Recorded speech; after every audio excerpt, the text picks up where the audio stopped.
vessel of fortune for the Lord Jesus Christ, sailing the seas of culture, a real heist. Come along for a view that's unique and so true, an adventure with Rick, a privateer's crew.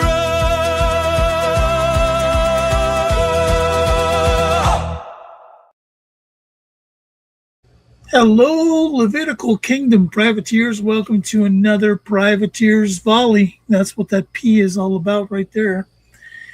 And today we're going to talk about Increasology.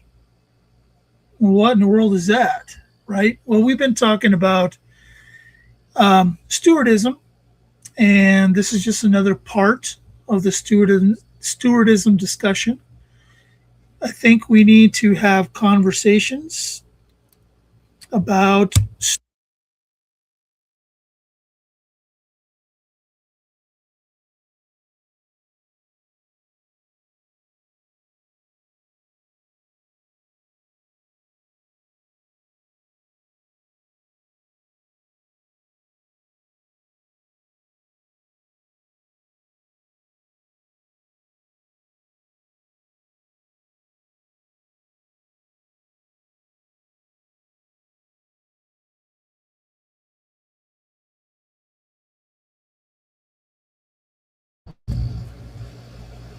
okay, I think I'm back now.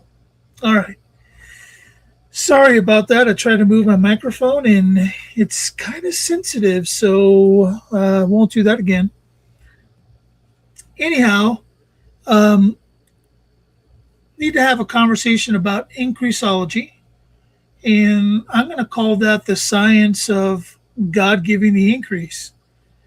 And in order to have that discussion, we're going to have to look at a lot of different pieces. So I started this discussion a little bit early today. I scheduled this for 5 o'clock. I realize it's just after 4:30 Central Time, but I need to get enough time to have a thorough discussion about this before we reach 6 o'clock Central, which is when I have an appointment on shopify.com where we do our USA room calls every Tuesday. And we can further discussions about pretty much anything that you want to talk about at that time tonight. But here, as far as this show is concerned, we're going to talk further about the stewardism concept. We're going to develop a subcategory called Increasology. And the way we're going to develop that is I'm going to have a conversation with you about what the world thinks is standard conventional husbandry, standard conventional agriculture, standard conventional things. And we're going to compare to what God thinks. So we're going to go and we're going to look at this from both sides of the equation. So the first thing I want to do is pull up a screen share where I'm going to share my screen with you. Here it is right there. Here we go. So this is the Increasology diagram. Let me see if I can make this bigger. There we go. All right. So what I want to do is I want to, first of all, let you know I'm in ChatGPT. And I got to let a friend know that I'm live now. Here we go. So,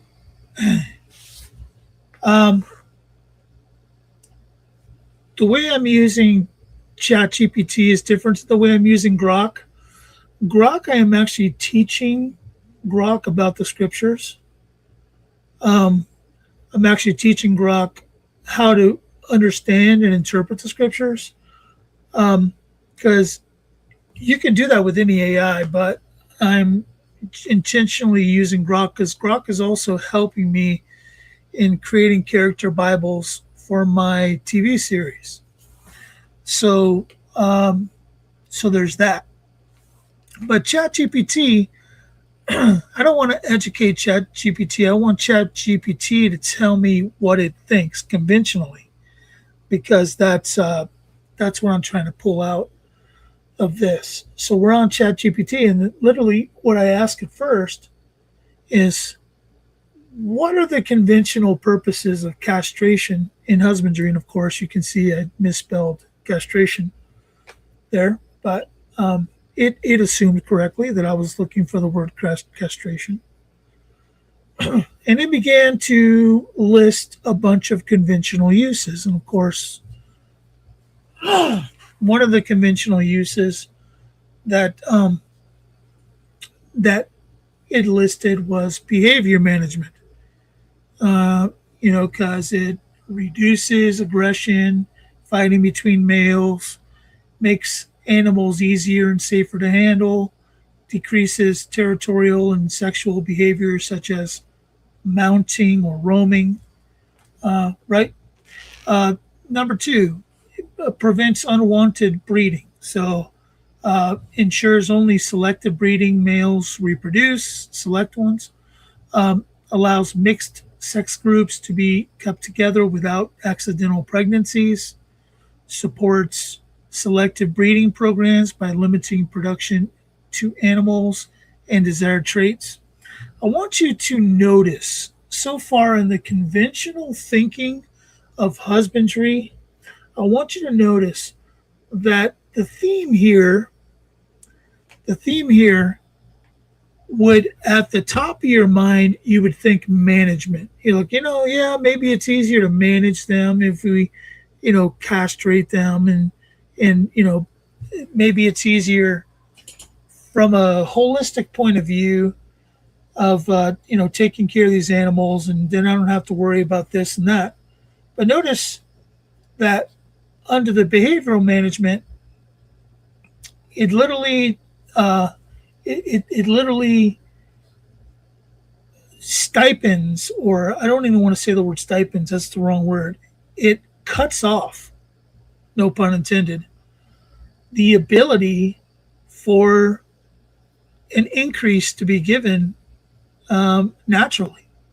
And when I say naturally, I'm not talking about just intercourse, but I'm talking about naturally, as in like God choosing for you to get a higher rate of return than someone else who would not be doing it for the right purpose or reason. Right? So to be concerned about animal behavior, I could see where that could be a safety thing. But do you want to, again, no pun intended, do you want to cut off the ability for you to receive a natural increase from the Lord in order to gain behavior trends? And then in number two, preventing unwanted breeding. This has a lot to do with timing. So a lot of husbandry will be done in order to produce a particular timing. There's a particular time that they want a lamb. There's a particular time that they want a calf. So there's a choice of how to separate them, and how to make sure that it's the right one that breeds, or for the highest level. I mean, look at the third point. Supports selective breeding programs by limiting reproduction to animals with desirable traits. That's almost qualified as eugenics in a way. Yes, it's not dealing with human, and yes, this particular variety that I'm talking about are edibles, because the Lord told us that these are edibles. These are made specifically for food. Number three, improving meat quality. Now we start to get into commercial reasoning, because someone wants to promote themselves and manipulate and create something upscale or something beyond normal. Okay, so improving meat quality. In many species, castration increases fat deposition or deposition in marbling. Right, so you'll see this a lot in like Black Angus. This is routine for them to manage their cattle in this way because they're looking for that increase in marbling because there's not this increased chemical action going on in the body. There's not the the the greater mechanics going on in the body that cause the animal to build more muscle mass. As there's more fat, there's more marbling, so on and so forth. So there's a almost you could say a commercial reason for this, but is it really wise to pluck out your eye in spite of your teeth? I don't know. I have a particular opinion, which I'll get to, but then it says it can provide more tender meat in some cases. Well, yeah, and this is where you start getting into questions about tying down calves, and this is how you get special cuts of meat that are extremely tender. Um, yeah, it gets pretty brutal after a while, and again, they're made for meat. This is the specific reason why cattle was given to us was to provide food for us. So I'm not being sympathetic here, but I am understanding that there is a separation between what we think and what God thinks. And I don't really think that in our management, even our highest level of management, we can ever think like God does. I just don't think so. I think that there's a reason why it's God that gives the increase and he doesn't leave the increase to us. Because if he left the increase to us, it would we would all be capitalizing on the interest of that increase, and it would just be holy war out there among people that are producing that type of thing. So let's go on to number 4, or actually let's finish number 3, improving meat quality. It says it reduces boar taint in male pigs and unpleasant color and flavor associated with some intact males. Now we're talking about something that's not made for a food source, right? I mean, pigs, they're not made for a food source, but there are people who eat them. I've been known to do so myself, so I'm not trying to be hypercritical here, but I am saying that the idea that such a minuscule thing, a minuscule trait, will be removed by castration.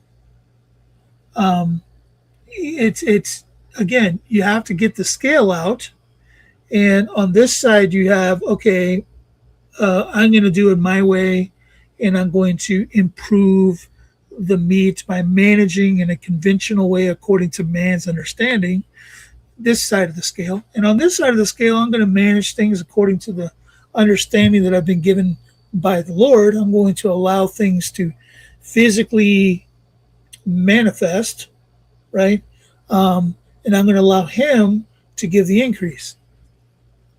You have to decide which one is for you. I think you know what I'm going to pick, and at the end of the day, I'll get to the reasons why. And number 4, it says, under improving meat quality, it says, in sheep and cattle, it often results in carcasses that better match market preferences. So again, it's a commercial thing, right? It's a market preference. people would rather have A than B. And so we target A, and you can't fault people for targeting A because that's what the market wants. But the market wants it because that's what drives the market is this intent to get this better marbling and better species. And again, in our opinion, because that's just how we roll. Number 4, I'm going to scroll down just a little bit here on this one. Managing growth and body conditions. Castrated males typically grow different than intact males. Okay, so again, there's a muscle mass. If you have testosterone flowing through your body as a bull, you're going to have a higher propensity to go out there and to have escapades. I'm trying to be nice here. So those escapades are going to translate to higher muscle mass and less fat. I get what the conventional thinking is, but again, it comes down to that scale. This is God's way, this is natural, and this is man's way.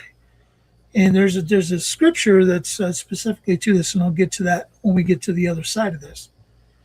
It says also on number 2 under 4, they often develop less muscle and more fat, which may be desirable for certain markets. Exactly what I just said.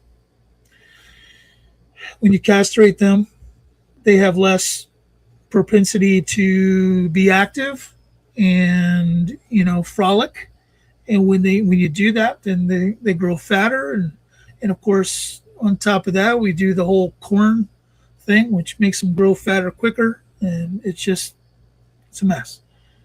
And the third bullet point under managing growth and body condition says, although intact males may grow faster and convert feed more efficiently, producers sometimes accept the trade-offs for easier management and prefer carcass characteristics. Again, easier management. I get it, why you would want easier management. Something that's not quite as aggressive, something that may not try to kill you. I can see the benefits of that. But if the benefit of getting the increase from the Lord is completely missed because you've chosen to do these things characteristically under conventional thought in the world, is it worth it? Right? That's the question I'm proposing. That's why I'm going through this. And then it talks about reducing injuries. And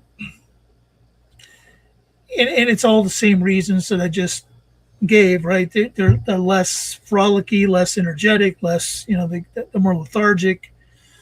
Number 6, simplifying herd management. And again, we keep going into subcategories of the same thing. Makes transportation and feeding easier.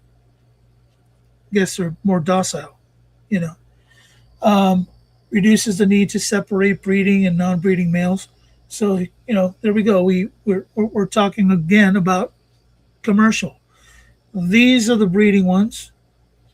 These are the non-breeding ones. And it's because these can produce a higher quality and more marbling. And I get it. The market pressures. I get it. But I just want to bring to question, do we really want to cut off our nose in spite of our face by saying,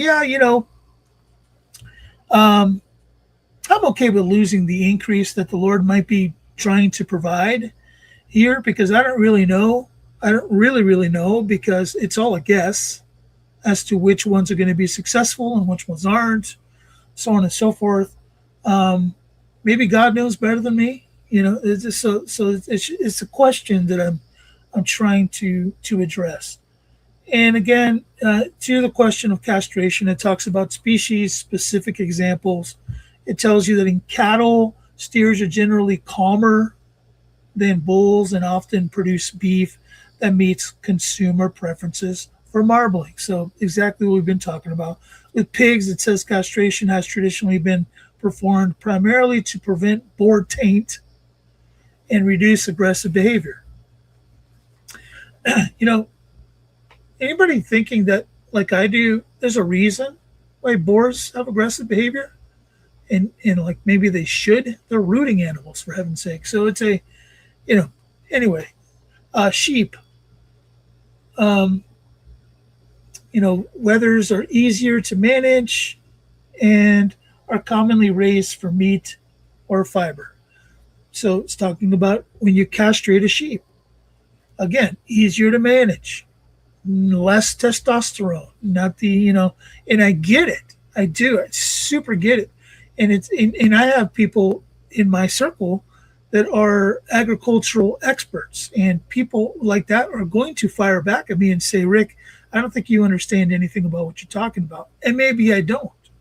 But at the end of the day, what I'm looking at is how do we respect the increase that the Lord gives? Do we rate that at a higher return of investment than the conventional or not? That's the question I'm bringing to the forefront. It talks about goats and horses, and it's all the same stuff. Um, okay, so there's another question that I brought up, and I asked, what are the conventional purposes of weaning in husbandry? Yeah, and it there's all kinds of conventional purposes for weaning. I'm going to read right off the top here. In animal husbandry, weaning is a process of transitioning young animals from dependence on their mother's milk to solid feed or other nutritional sources. My glasses, I'm too close to the screen. While the exact timing and methods vary by species and production system. The conventional purposes of weaning include these: promoting independent feeding. Okay, I get that. I do. So I get that. But at the same time, I'm going to question that when I get through with this. Supporting continued growth allows nutrition to be tailored to the young animal's specific growing needs. There's all kinds of conventional reasons here. Preparing the dam for future reproduction. The dam was the female. Ending nursing reduces the energy demands on the mother. Yeah, I get that. But it also limits the strengthening of the young one, because the nutrients that the young one is getting is building the health of the young one, and sometimes we cut them off too early. I'm just saying it's one of those things, right? It's a give and take type of system. Managing milk production. So if you're a milker, and I mean we have a family in the Holy Nation of the Ecclesia that is a milk farm, and I totally get why they would want to wean their calves early, or want to wean their calves, slowly, or what, in whatever way that they happen to want to manage it, because they want to produce more milk to sell. I totally get that. But I have to again bring into perspective the idea that, is there a benefit for the animal that is meant to have that milk for a particular amount of time? Does it strengthen that animal and make it more productive? There's all kinds of questions. I don't know the answers to all of them, but I'm just trying to justify the question. Improving herd management. And, again, this is the same old thing. Young animals can be grouped by age, size, or nutritional requirements, so on and so forth. And then controlling breeding, separating the offspring from the mothers, and the breeding herd can help prevent unintended mating in some management systems. So again, what if that unintended mating was the provision of the Lord? What if that was the increase that you were being given for being an obedient servant of the Lord? Are we cutting it off in order to manage for some reason of timing, or something that's kind of like selfish for us in nature? Should we not be involved in just allowing God's timing? Again, just a question. I'm not challenging anybody, because I'd probably lose the challenge with pretty much anybody, because they're going to give me all their management technology, and I'm just going to say, okay, you do it as you want to. I'm just suggesting something here. And then I ask you one more question. What are the conventional purposes for artificial insemination in husbandry? Now, this is a little bit more controversial to me, but it's not controversial to people who do it. People who do it are like, we're looking for the best genetics. We want to get genetics that get the best marbling and that get the best output from the animal that we're raising, most efficiency, right? So on and so forth. But every time I hear these conversations, it feels like eugenics to me. I mean, I go back to like Margaret Sanger and listening to her talk about people of color, and stuff like that. So it just gets kind of bizarre after a while, hearing people talking about artificial insemination and how they use it within their management system, and the reason that they use it in their management system. It's just bizarre to me. This one to me is a no-brainer. Artificial insemination, you're literally locking and closing the door 1,000% on any increase that the Lord may have planned on giving you. Or let me turn that around, or any decrease that the Lord might have chosen to send your way. And, there are reasons why the Lord sends us increases and decreases. Sometimes the decreases are necessary. I mean, the Lord knows. And, and of course, we're built as men in such a way that we challenge these things. And, I could have done it better than God, but no, you couldn't.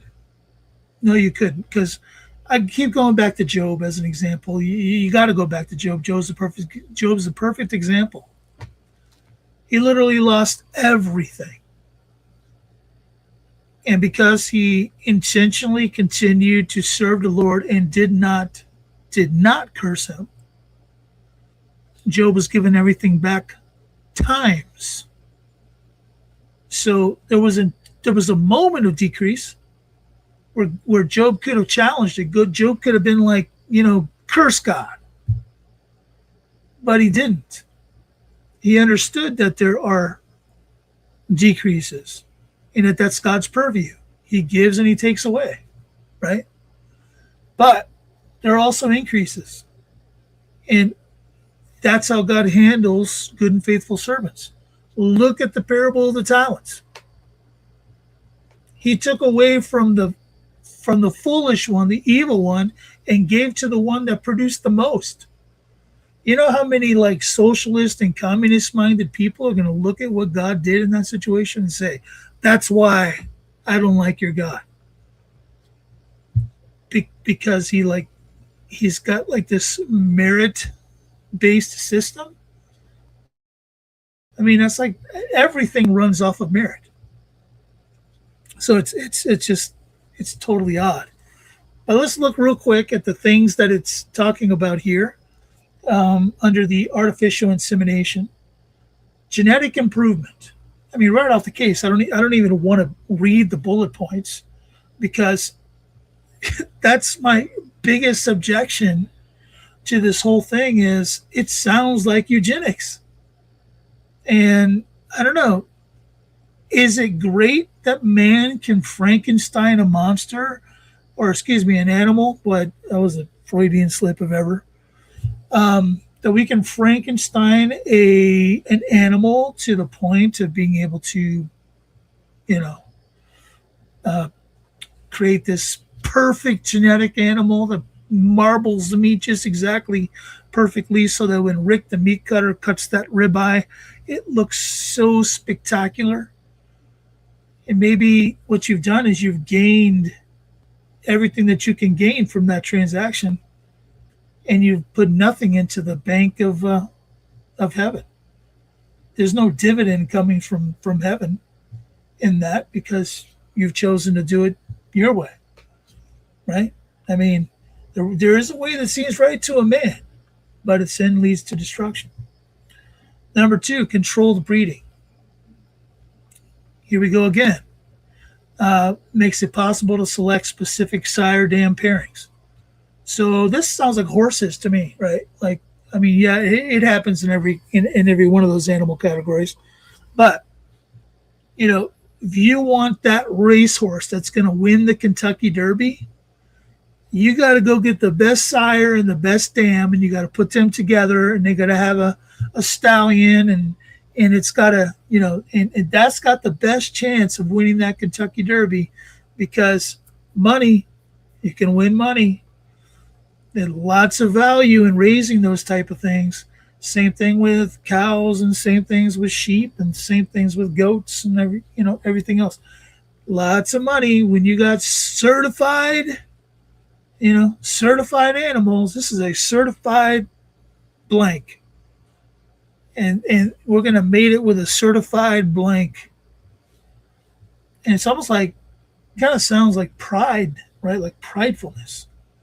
Like, see, I'm smarter than God. I'm going to put this one and this one together, and it's going to be the best. Sorry, I can't go there. Disease control. Okay, I get that. Reduces direct animal-to-animal contact during breeding. Isn't that what breeding is? I mean, I think I maybe graduated the first grade before figuring that one out. I mean, it's pretty common. There's contact involved in breeding. But hey, we can uninvolve ourselves from all contact, and I could take this semen over here, and I can put it into this one over there. No contact, no possibility of disease, and then they get foot and mouth or whatever. But anyway, here we go. Yeah. Conventional reasoning. Improve safety. Reduces the need to handle large, potentially dangerous breeding animals. Well, yeah, but because you've already cut off their parts, and now you have to use artificial insemination, and they're docile, you don't have to worry about that anyway. So, what are you worried about? I don't get it. I do get it, but I don't get it. Number 5, greater reproduction efficiency. Yep, this is where the old geek boys come out and start doing the math. The nerds break out the calculators, and they say, according to the math, we can get more efficiency from this one. Every pound of flesh is a more efficient pound. We get the cost, the return on investment is higher because so-and-so consumer will pay more. Okay, that's nice, but that's one cow. What if the Lord wants to increase you, and he does so in a much more efficient way by giving you more calves? I don't know. Seems like a higher return of investment to me. I don't know, but it just seems like it to me. So maybe to me, let's focus on breeding, like natural, not artificial, but natural. And let's focus on allowing things to happen that naturally happen, and let's see what happens, and let's do things God's way. That's just me. Access to superior genetics. There's that eugenics again. Superior genetics. Take that black Angus and upgrade it to a super black Angus. Put a cape on him, and he can fly to Krypton. Um, I don't know. Breeding synchronization. And this one is my favorite. AI is often combined with estrus synchronization programs, enable groups of females to conceive with a relatively short period, within a relatively short period, and results in more uniform offspring and simplifies management.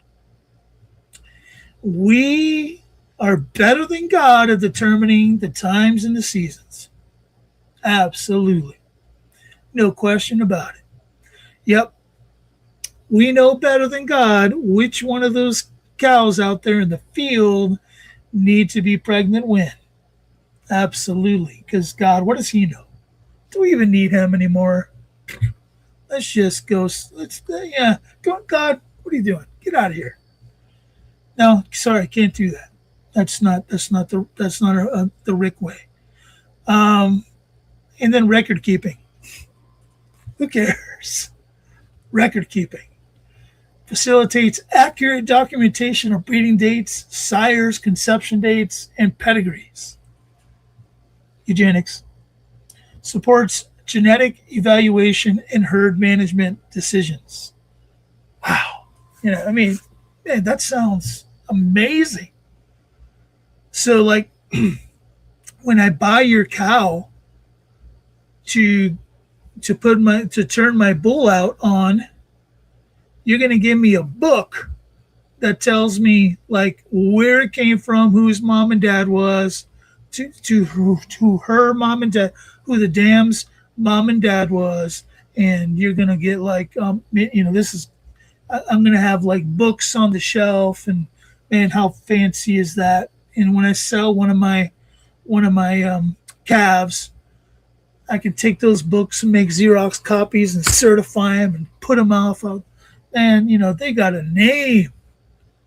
There's only one name under heaven that has any value whatsoever. His name is Jesus. So yeah, can't go there either.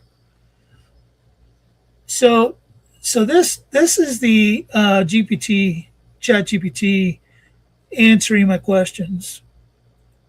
But this is what I've been working on in my stewardism. You're looking at a live shot of the newest category of Increasology. What God giving the increase involves. You're looking at a live shot. This is the newest whistle that I have in my stewardism book that's being built. God giving the increase is the sovereign act of the Lord, causing the land to yield fruitfulness and multiplication when his people walk in obedience and faithful stewardship. I mean, it can't be any more succinct than that. As the Apostle Paul declared, I have planted, Apollos watered, but God gave the increase. So then, neither is he that planteth anything, neither he that watereth, but God that giveth the increase. 1 Corinthians 3, 6, and 7. The divine increase involves these things. Blessing the work of obedient hands. Job did not curse him. He remained obedient, although everyone surrounding him was a geek. Okay? He remained obedient. He remained a faithful servant. And even though everything had been taken away, the decrease was ordered. The Lord literally gave the devil permission to decrease. Job in time took the increase, a significant increase. Because not only did he lose family, but he gained family. And the family he lost, he will again see and know and have relationship with. So he expanded his family. Number two, or let's read that. Blessing the work of obedient hands. When stewards diligently care for the land according to God's ways, he causes it to produce. It's very simple. Very simple. And that happens with husbandry as well. Number two, and this is what people don't think about. The power to get wealth for his purpose is associated with the land.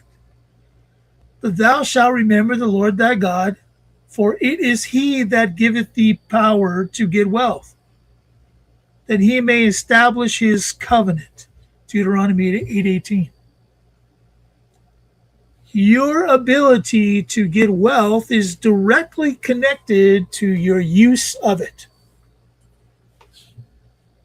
He establishes his covenant with you. You are trained up in the way that you should go, and you are equipped and you are released. It is a process. This is not for 17, 18, 19, 20-year-olds. They are in the equipping stage. This is why our system does things so wrong. What do we do when we want to educate somebody in accordance with the ministry that the Lord has called them to? We send them to Bible school or seminary. And I'll tell you what ends up happening. The seminary is more of a cemetery. The Bible school, I don't know if you guys have looked into Bible schools lately, but they're pretty bad. The one I went to, I don't recognize it. I do not recognize it. It is shockingly bad. So the power to get wealth is for his purpose. I have introduced to you a concept called for abundance and in abundance. So the Lord will cause you to engage and obey his way, and then he will produce seed for abundance. And that seed that's for abundance, the abundance that comes from it, the increase that comes from it, that one cherry seed that you grow and produce thousands of cherries, that's abundance. It's going to, in abundance, it's going to then create in abundance. That's what you do with the abundance. That's the ebb and flow of how God purposes his abundance. It is not for us to spoil. It is, in fact, it is not even for us to store. It's stored in a short time. That abundance has to move or it spoils. So it's this stewardism thing is very different in the world. In the world, we want to take abundance that we make and we want to put it in the bank so that on a rainy day, we have it to lay back and relax and make sure that we're not stressed. That's not the kingdom. That's not stewardism. Stewardism is you do whether you have or not. Stewardism is God gets his way and you faithfully obey. And then the third point is that dependence upon the Lord's timing. It all depends on the Lord's timing. And here is where I'm going to bring back the stuff we just talked about. We are sometimes so interested in making things convenient for us. Like I'll give you an example. So You might even say it's dangerous to lamb or to calf in South Dakota in the winter because we have bad winters. But do you cut off the ability to calve or to lamb in the winter? Because if you do, you may be cutting off abundance that the Lord is willing to provide. And maybe the reason why it's not provided is because you've chosen convenience over obedience. I'm just putting it out there. I'm not trying to be the bad guy, and I'm definitely not trying to say that I know more than somebody else. These are just the things that go through my mind because I am determined to understand stewardism, and I am determined to apply it. I am determined to apply it. And in order for me to apply it, I have to understand it. So this is why we go through these things. So dependence on the Lord's timing. Modern cycles engineered to deliver calves and lambs at convenient times, along with artificial means of insemination, line the shepherd up with the will of the shepherd and not the will of God, who may have a reason for giving the increase at his appointed time. Do we ever think of that? Do we ever think that there's a reason why God provides at a particular time? Could be teaching us something. He could be supplying a need that we didn't know was coming, but it's here. I mean, there's a plethora of reasons why he may be trying to give us abundance out of what we conceive as a season. Stewards and stewardism reject such manipulative practices and instead trust the Lord's sovereign schedule. He's the sovereign. I know we have somehow convinced ourselves and compelled ourselves to believe that we are sovereign with God. No, he is the sovereign. We are his servants. It's pretty clear. Read the scripture. It's very clear. So stewards and stewardism reject such manipulative practices and instead trust the Lord's sovereign schedule, accepting the rate of increase and decrease as he sees sufficient. Notice Job is one of the references. Because I taught Grok about Job. I taught Grok about stewardism. So Grok now understands what I'm trying to get. So Grok is providing the things that I've been teaching it. So Grok is like a ministry partner now because I've taught it things like Romans chapter 13. Grok now understands that Romans chapter 13 has got nothing to do with man-made government. Grok knows that. So Grok, when I talk about those things, provides that scale to me. So AI is not complicated. And AI doesn't have to be evil. But I'm just showing you an example of what it is providing. I did not write these things. I taught it scripture. I taught it to interpret scripture a particular way. And this is how it responded. So this understanding anchors stewardism. We labor diligently as unto the Lord, but look to God alone for the true increase that produces eternal fruit. Isn't that beautiful? See, I think that's beautiful. I think that's totally beautiful, 1,000% beautiful. I'm going to go and look and see if anybody is over here interacting, and I apologize that I have not gotten to that. Somebody is, but my StreamYard. Oh, here we go. Sorry, I'm pushing the wrong button. Yeah, I am. So hello to Plane Flyer 21 and hello to Tiny Living. I'm so happy that you guys are here.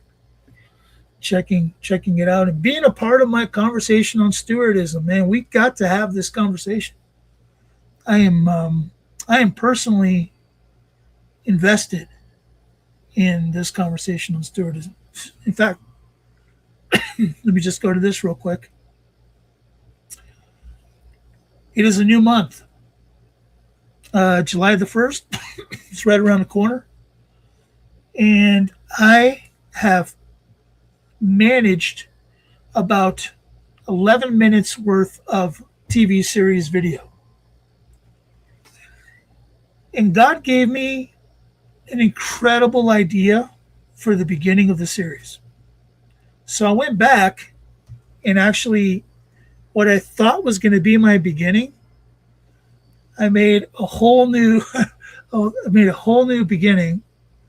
And I think I am going to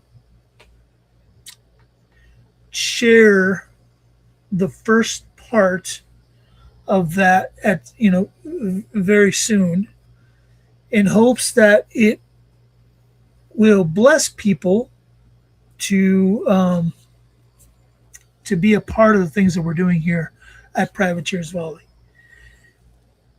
I want to remind everybody that what I am about to show you, which I think is like 45 seconds long, is actual pictures and storyboards of the people involved in my TV series.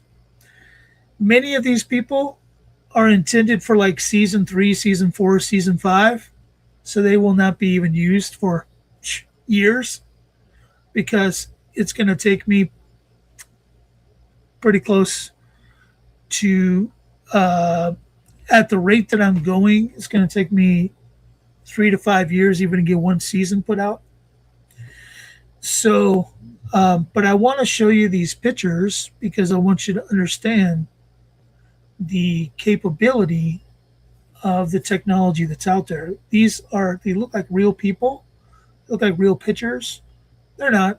They're AI characters that I created based on a prompt.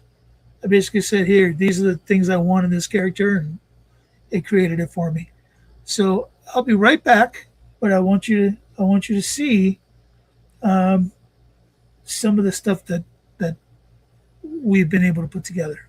Hello, Levitical Kingdom Privateers. I need your help. I'm creating a TV series for Rumble about a self-governing family that discovers the systems of the world are conspiring to capture all mankind into a war against the kingdom of Jesus Christ. The immaculate photorealistic pictures I'm showing you are storyboards for this exciting story that I'm writing and directing. Today, there are opportunities through artificial intelligence to shave millions off of movie budgets. A creative team can create awesome theatrical content for nickels on the dollar. With your help, my team can develop content that can teach and inspire people to come out of Babylon. Go and buy me a coffee today to help support my studio. Thanks. If you can imagine, and this is, this is crazy. If you can imagine one family, basically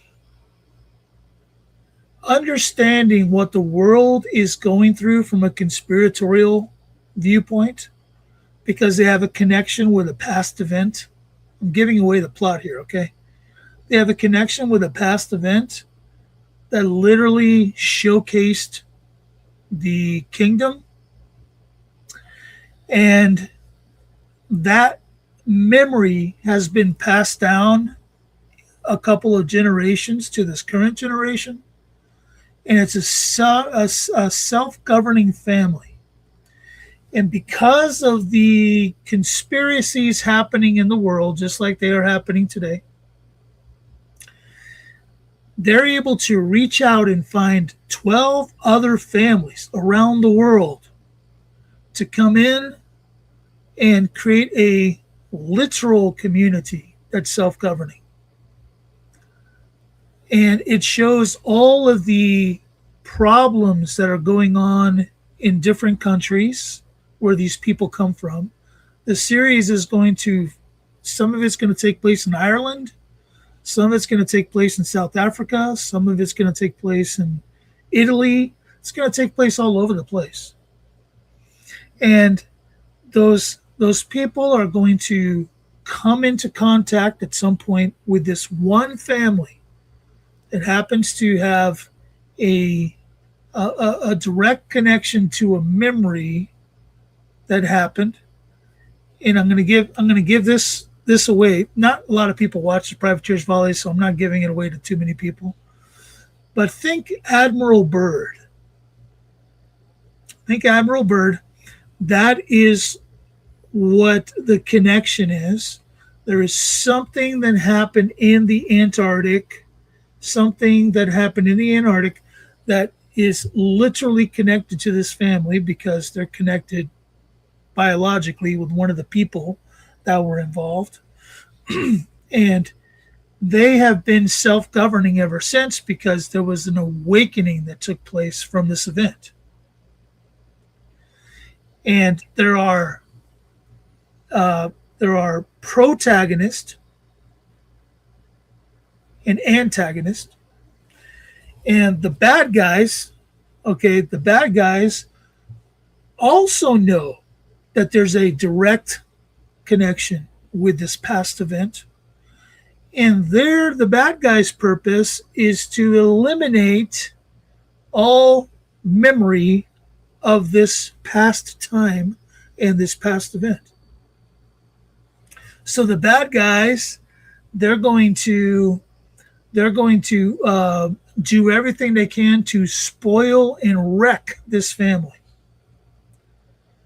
So what I'm doing right now in this introductory pilot season is I'm setting up all those scenarios. You get to meet some of the puppets of the bad guys. You get to meet this self-governing family. Happens to be in South Dakota. Because kind of modeled it a little bit after us. And you get to meet some of the other side characters that thicken the plot, because there's a lot of plot involved. And there's even conversations about different theories out there within this series. So it's a very intense conversation. It's an intense thing to watch. There's always something going on behind the background, a plot in a subplot in a subplot. So it comes from my mind basically. So I'm the story writer, I'm the publisher, the producer, all that stuff. So anyway,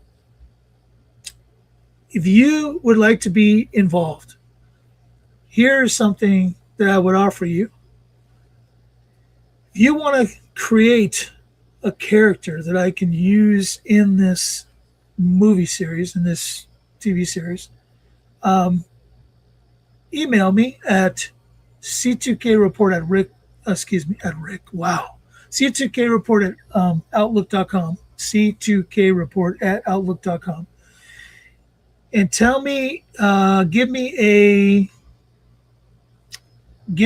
a prompt. Physical look, hair color. Does he or she have any flaws? A mole, big nose, small nose, big ears, small ears, whatever. What they wear, so on and so forth. And I will create a character in your honor. Now, I'm not going to tell you whether it's going to be a good guy or a bad guy.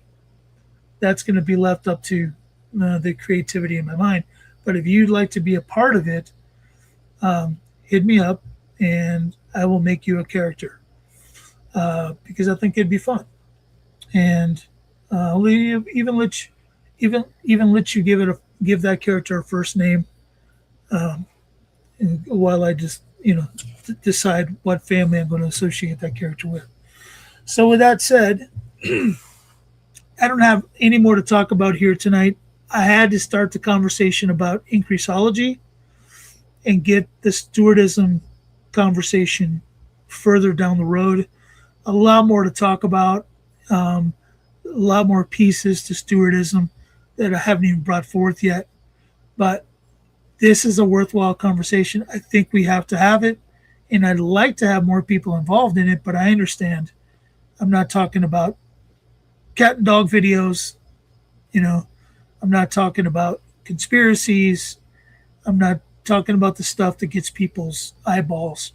But if you're one who is interested in being a part of a conversation like this, what is stewardism? We're creating it as we go. It's not actually a thing at this point, but we're developing it. Keep checking in. Keep checking into the Privateers Volley.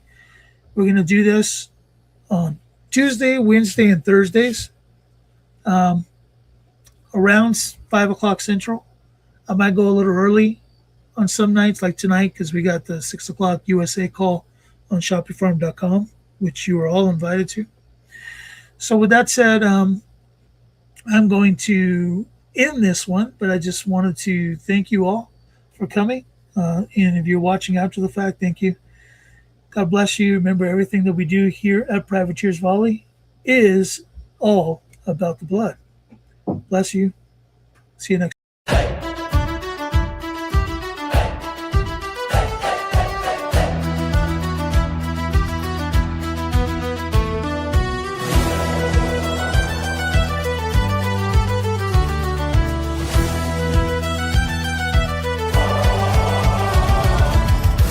Joining our swashbuckling episode.